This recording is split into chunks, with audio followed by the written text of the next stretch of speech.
1장 26절에서 31절의 말씀을 가지고 문제는 신앙이다 라는 제목으로 하나님의 은혜를 함께 나누도록 하겠습니다. 오늘은 2019년 맥주 감사절이라고 합니다. 사실 오늘 맥주 감사절은 구약의 절기로서 오늘 신약 시대를 맞은 우리들은 구태여 맥주 감사절을 지킬 필요는 없다고 생각합니다. 원래 하나님께서 이스라엘 민족에게 유월절과 초막절과 또 맥주 감사절 3대 절기는 반드시 지키라고 그랬고요. 그리고 반드시 예루살렘 성전에 와서 당신을 헌신하라고 명령을 내리셨어요. 그러나 우리가 그럴 필요는 없고 오늘 예수 그리스도의 구원의 은혜를 받은 우리는 또 구약 시대와 이어져서 신앙을 하고 있는 것은 맞기 때문에 다만 오늘 맥주 감사절을 맞아서 우리가 지나온 반년, 벌써 이미 2019년 오늘이 7월 7일이니까요 6개월이 지나고 이제 새 한 주간을 시작하게 되면서 그동안 과연 하나님께서 지난 반 해 동안 얼마나 많이 우리에게 감사를 할 수 있는 제목을 주셨는지를 살펴보도록 하겠습니다. 첫 번째, 여러분들 지금 살아 계십니까? 네, 축복받으신 겁니다.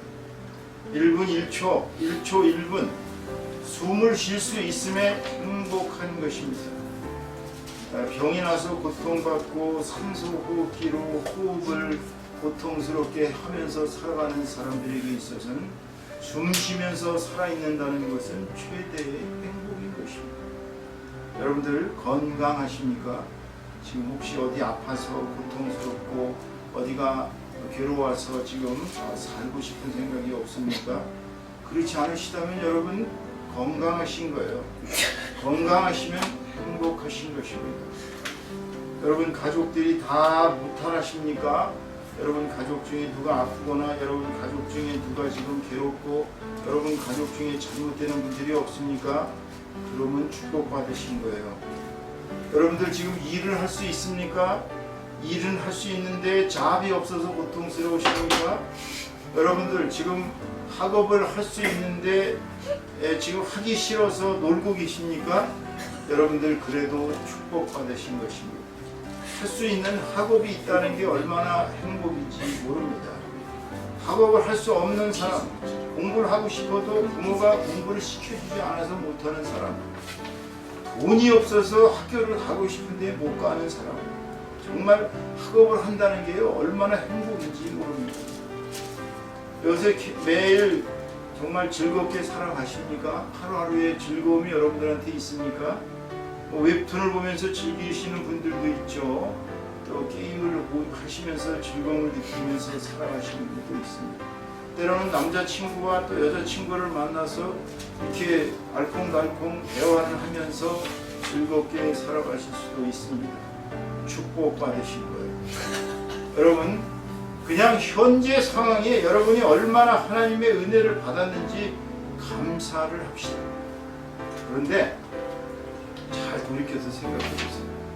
우리가 지난 6개월간 살아오면서 오만 가지 역경, 오만 가지 고난과 슬픔을 겪고 여기까지 왔어도요.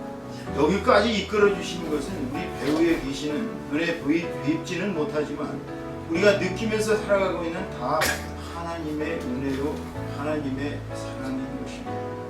지난 6개월 동안 여러분들이 정말로 힘들게 학교 생활을 했습니까? 그래도 좋은 성적으로 여기까지 끝냈습니까? 하나님의 은혜예요. 사업을 하시면서 여러 가지 어렵고 자금에 힘들고 또 돈을 때로는 결제를 해야 되고 고통을 겪었는데도 여기까지 무사히 그렇게 살아왔습니까? 하나님의 은혜예요. 남자친구와 여자친구끼리 서로 티각티각 하면서도 말다툼도 하고 괴로움을 가져왔지만 그래도 지금까지도 서로 좋아하고 사랑하는 마음이 있다면 그것도 다 하나님의 은혜입니다. 와이프와 남편 두 사이가 항상 행복한 것은 아니에요. 때로는 지겹습니다. 때로는 아프다 그러고 여기가 괴롭다 그러고 저기가 아프다 그러고 무엇이 어쩌고 하면서 살아가는 자체가 어떤 때는 내가 왜 이렇게 살아야 되나를 이렇게 참 후회할 만큼 근심할 때도 있어요. 상대편에서 나를 생각할 땐 또 어떻겠어요? 그 사람도 똑같아요. 왜 저 사람은 저렇게 혼자서 룰랄랄라 그리고 살아갈까? 정말 이해를 못하는 것이죠. 그렇지만 여기까지 이끌어 주신 것도 다 하나님의 은혜라고 아니할 수가 없는 것이 사실입니다. 그런데 문제는 우리가 그동안 6개월간 주님을 위해서 무엇을 하셨습니까? 여러분들이 만약에 천국에서 하나님과 대면해서 1대1로 대면해서 결산을 보실 때 너는 지난 2019년 1월 1일부터 2019년 7월 7일 그 주까지 무엇을 했느냐고 상급의 결산을 하실 때 여러분은 받으실 상급이 얼마나 있습니까? 전도 몇 번 나왔습니까? 그러면 그것도 상급이 되겠죠. 남을 위해서 중보기도를 여러 번 했습니까? 그것도 상급이 되겠죠. 교회를 위해서 여러분들이 바쁠 때에 정말 웹에 그 자료도 올리고 여러 가지로 잘 실력도 없는데 정말 자기 스스로가 그걸 배워가면서 교회를 위해서 홍보를 했습니까? 그것도 여러분들은 상급에 그야말로 정말 보상이 있습니다. 그러니까 우리는 지난 6개월간 우리가 주님을 위해서 과연 무엇을 했나를 지금은 점검할 필요가 있어요. 왜냐하면 이제 앞으로 우리는 새로운 만년을 맞이하기 때문입니다. 여러분 이제 7월 7일 오늘로부터 시작해서 이제 크리스마스 12월 25일 날 정말 할렐루야 하면서 예수 그리스도의 탄생을 기뻐하면서 그날 아기 예수를 기리면서 우리가 이제 또 새 한 해를 마감할 때 과연 그때에 우리가 하나님 앞에 올려드릴 상급이 받을 만한 게 뭐가 있었나 생각해 본다면 지금부터 나머지 6개월간은 조금 우리의 신앙을 점검해 볼 필요가 있다고 생각합니다. 그래서 오늘은 현재 우리의 신앙 상태에 대한 점검의 필요성을 얘기할 수 있는 그러한 시점인 것입니다. 사실 오늘 본문 26절을 보시면은요, 자, 저희하고 같이 한번 본문 26절을 읽어보겠습니다. 형제들아, 너희를 부르심을 보라. 육체를 따라 지혜로운 자가 많지 아니하며 능한 자가 많지 아니하며 문벌 좋은 자가 많지 아니하도다. 여기서 형제들아는 바로 당신의 이름을 거기다 집어넣고 한번 해보세요. 자, XX야, 너희를 부르심을 보라. 여러분이 지혜롭습니까? 아니에요. 미련합니다. 사실.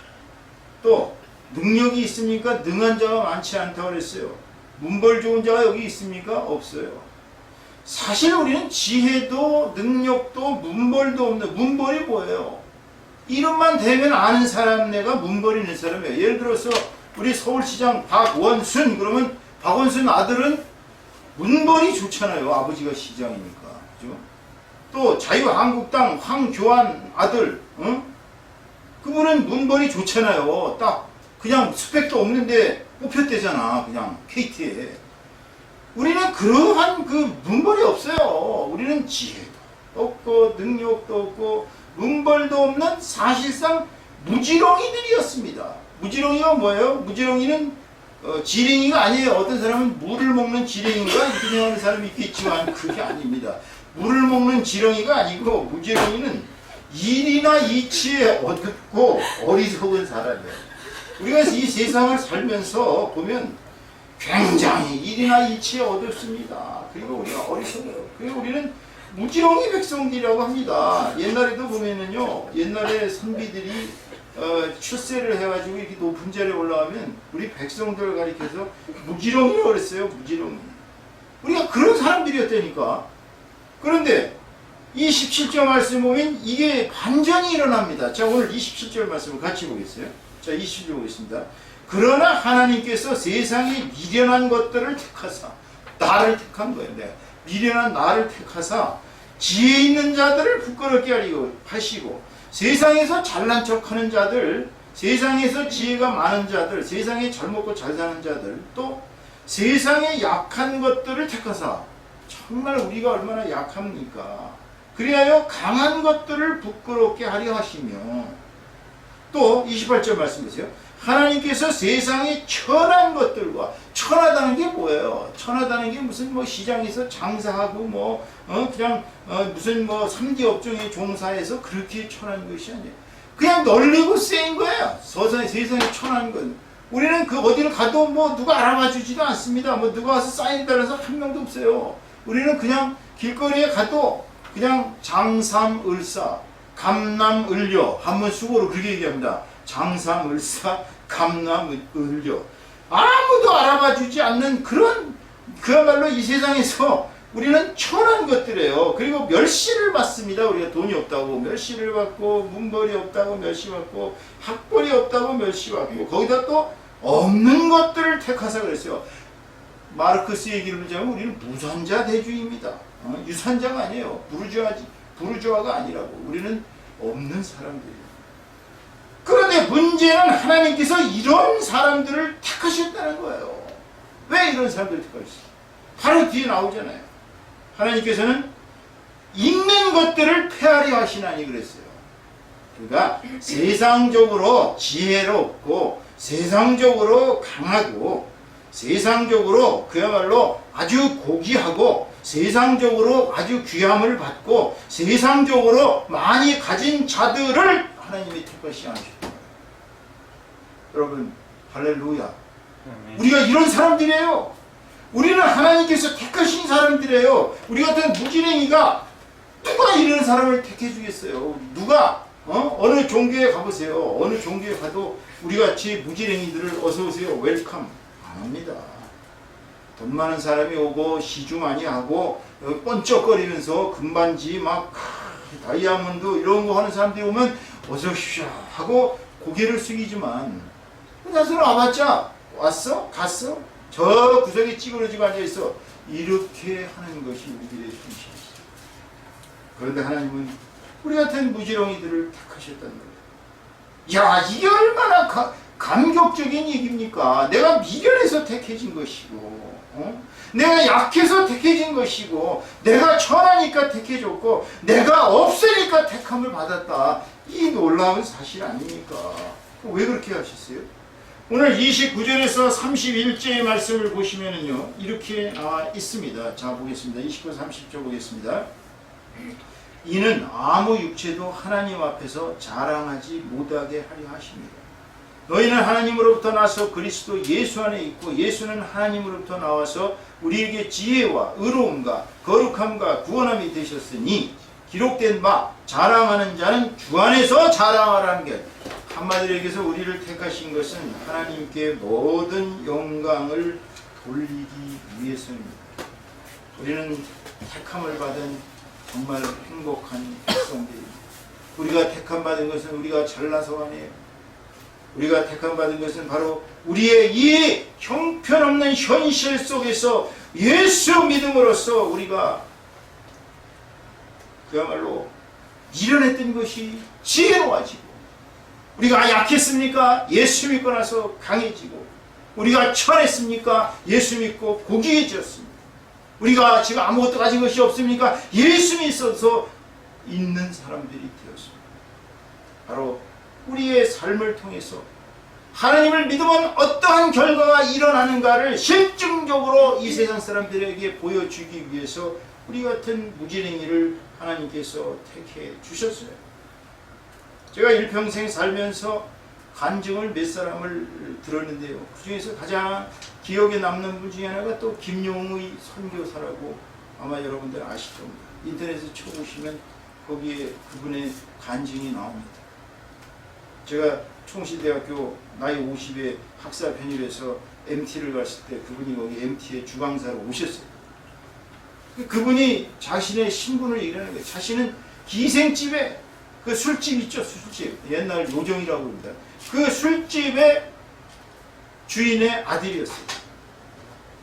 그러니까 뭐 술집이라는 게 여러분 아시다시피 옛날부터 천하기가 가장 천한 직업 중에 하나 아니었겠습니까? 돈은 잘 벌지 모르나 정말 인간으로 취급도 하지 않는 것이 술집이었어요. 이분이 처음에 크리스찬들이 자기한테 와서 김용희 선생님하고 불렀을 때 감격했다는 거예요. 왜냐하면 기생집 아들인데, 술집의 아들인데 자기 같은 사람에게 선생님이라는 단어를 붙여줬을 때 자기는 너무나도 감격해서 교회라는 사람, 교회 다니는 사람들은 다 이렇게도 훌륭한 사람들이구나. 그래서 자기도 호기심을 가지고 교회에 나가게 되었다는 거예요. 근데 나중에 알고 보니까 선생님이라는 호칭은 교회에서 가장 별 볼 일 없는 사람, 제일 처음에 온 그 아무것도 아닌 사람들에게 선생님이라는 것으로 불러주는 것을 알고 자기도 이제 충격을 받았다고 이야기를 합니다. 결국은 그분도 예수를 믿고 지금은 세계적으로 다니면서 선교를 하시는 아주 훌륭한 분이십니다. 또 다른 예가 있어요. 여러분 잘 아시죠? 극동방송국. 극동방송국의 사장이고 전 수원 침례교회 당회장이셨던 김장환 목사. 영어로 이름은 빌리 김입니다. 이분은 여러분도 알다시피 빌리 그레암 그 목사님이 우리나라에 오셔서 여의도에서 100만 명을 모아놓고 부흥회를 인도하셨을 때 김장환 목사님이 더 유명해졌어요. 왜 그런 줄 아세요? 빌리 그레암이 영어로 설교를 하니까 한국 사람들은 영어를 잘 못 알아들 거 아니야. 영어를 알아듣는 사람 아니면. 그런데 그분의 영어를 번역했던 김장환 목사의 이 설교가 더 좋았던 거예요. 그래서 이 양반이 하루아침에 스타가 되신 분인데, 이분은 역대 정권의 그 소위 대통령들, 그 권력자들에게 가장 가까이 계신 분들이었습니다. 이분을 통해서 사실 우리나라의 어려운 외교 문제가 미국의 현지의 그 대통령과 현지의 그 권력자들에게 많이 우리나라를 위해서 힘써 일했던 분입니다. 근데 이분이 또 그 간증으로 유명해요. 이분이 왜 유명하냐면, 아시다시피 이분이 가정이 찢어지게 가난한 가정에서 태어났습니다. 정말 가진 건 딸랑딸랑 하는 2개밖에 없었을 정도로 아무것도 가진 게 없으신 분이셨어요. 근데 이분이 1951년도 하필이면 6.25 전쟁 중에 미군 부대에서 하우스보이를 했습니다. 하우스보이가 뭐예요? 여러분도 알다시피 하우스보이는 그냥 미군들 딱거리라고 생각하시면 됩니다.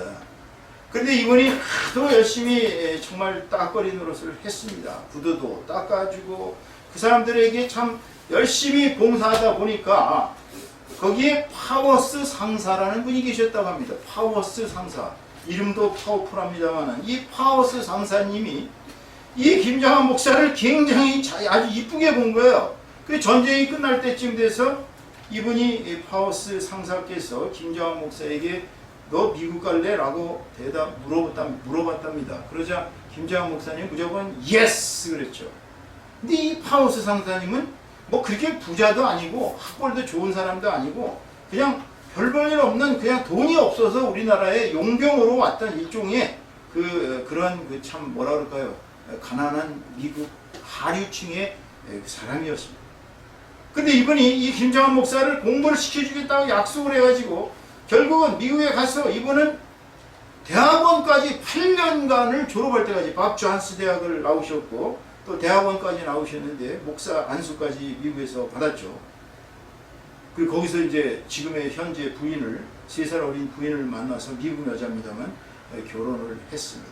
잘 나가는 사람이 됐죠. 세계적인 목사가 되었습니다. 이 김장환 목사님은 세계 어디를 가서 무슨 간증을 하든지 간에 파워스 상사 얘기부터 빠뜨리는 적이 없습니다. 근데 사실 그때 파워스 상사는 예수 믿는 사람이 아니었다고 합니다. 나중에 결국은 이 사람도 김장환 목사님 때문에 예수 믿고 구원받고 결국은 정말 두 분이 평생을 은인과 또 이렇게 도움을 받았던 사람의 관계로서 아주 좋은 아름다운 인간관계를 천하에 다 보여주시다가 소천을 하셨어요. 크리스찬으로. 이분은 아주 복받은 사람이죠. 8년간을 김장환 목사라는 그 인물을 알아보고 그 사람에게 그 자기도 없는데 겨우 고졸 출신에 그렇게 뭐 잘 사는 사람도 아닌데 8년간 학비를 대줘서 김장환 목사가 세계적인 부흥사요, 세계적인 선교사요, 세계적인 목사로서 오늘날 대한민국에 쩡쩡거리는 제1급의 목사님이 되시도록 만들었던 그 분의 놀라움이네. 이것도 다 하나님의 역사라고 아니할 수가 없는 것입니다. 아무것도 없었던 사람이 그렇게 크게 됩니다. 여러분, 우리나라 연세대가 얼마나 좋은 학교입니까? 스카이 대학이라고 하죠. 연세대에 들어가려면 얼마나 공부를 잘해야 됩니까? 아마 내신 1등급이라야 될 것입니다.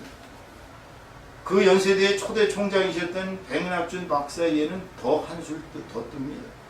그 아버지는 원래 지난번에도 제가 한번 미국에 있을 때 이분에 관한 얘기를 예화를 들은 적이 있는데, 이 아버지 백시경 씨는 원래 소경, 즉 맹인이죠. 맹인 점쟁이였어요.